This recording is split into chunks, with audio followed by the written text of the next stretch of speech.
시사 김수민의 눈. 네, 김수민의 눈 시작하겠습니다. 김수민 평론가 나와 계십니다. 안녕하십니까? 반갑습니다. 예, 오늘은 범야권 이야기. 네. 예.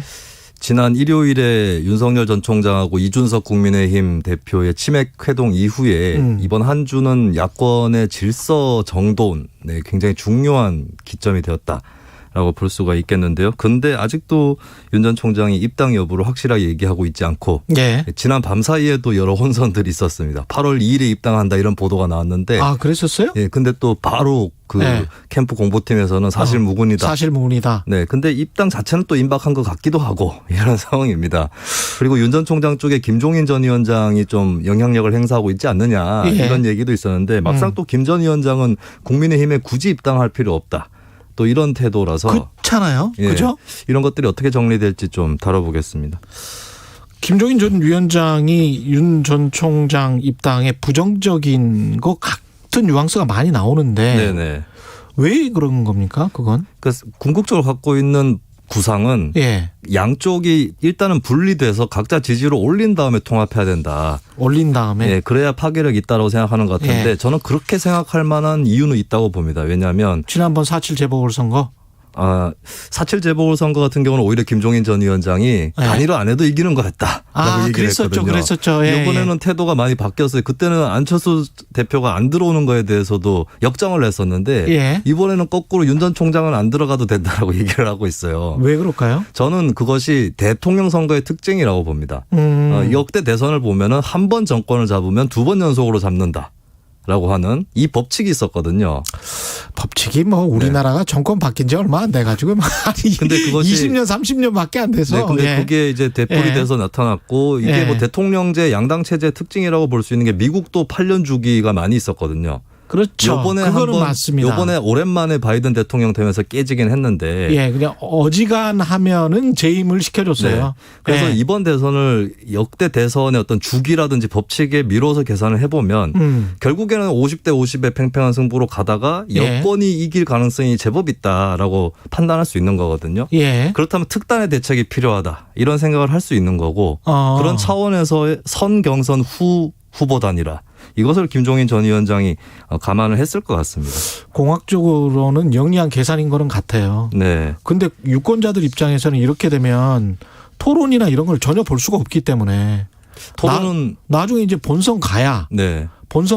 이제 되잖아요. 뭐 그렇게 되면 검증이나 이런 거는 거의 못 하게 되는 거 토론 아니에요? 같은 경우는 예. 국민의힘 내부 경선이 일단 국민의힘이 안 들어간다면 예, 그 경우에는 이제 근데 그런 경우 또 대선 후보 혼자라도 불러서 해야 되는 거죠. 예전에도 노무현 정몽준 단일화 토론 때 예. 이회창 후보 쪽에서 우리도 하게 해달라 해가지고 혼자 나서 또 한 적이 있었는데 그리고 또 이런 변수도 있어요. 만약에 안 들어간다면 예. 안 들어간 사람들끼리 따로 경선을 할 수도 있는 것이죠. 안 들어간 사람들이 지난번 서울시장 보궐선거 때 안철수 금태섭 후보처럼 이번에 그러면 만약에 안 들어간다면 안철수 뭐 윤석열 뭐 나아가서는 잘하면 김동연. 여기까지. 잘하면 김동연. 네. 근데 현재로서는 또 윤 전 총장 입당 가능성이 높아져 가지고 예. 이것도 뭐 쉽게 얘기할 수는 없을 것 같습니다. 지금은 뭐 입당을 한다라고 보고 있는 거죠, 전부 다.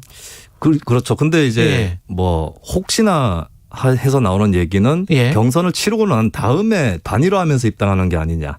경선을 다 치르고 난 다음에. 그렇죠. 예. 예, 그런 정도이지 결국에는 합류한다. 부전승이네 일종의.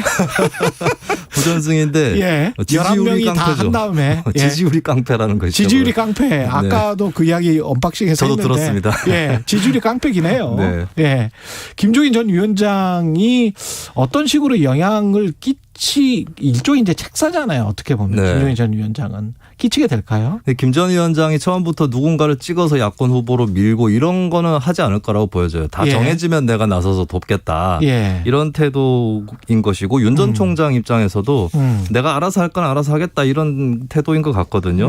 그러니까 당장에 이제 입당설이 나오고 있는 것이 되겠죠. 예. 예. 그래서 지금까지는 좀 플러스 알파라든지 아까 얘기했던 김종인 전 위원장과 비슷한 사고에 따라서 윤 전 총장도 압도적인 정권 교체 이런 얘기를 하면서 예. 입당을 하지 않을 수도 있는 어떤 그런 단초를 조금씩 보여주긴 했는데 최근 들어서서는 좀 많이 돌아서 있는 그런 상황을 보면은 결국에는 일단은 한쪽의 지지층의 어떤 기반을 굳혀놔야 외연 확장도 나중에 가능하다. 이런 쪽으로 선회를 하고 있는 것 같습니다. 최재형 전 감사원장은 어떻습니까? 상당히 요새 지지율이 네. 어떻게 보면 고무적입니다. 예. 최재형 전 원장도 윤석열 전 총장 입당 여부에 따라서 계산이 좀 달라질 수 있는데 입당을 하지 않는다면은 이것도 어떻게 보면 호재인 게 윤 전 총장 지지층도 국민의힘 경선 때 여론조사라든지 이쪽에서 표를 행사를 해야 되거든요.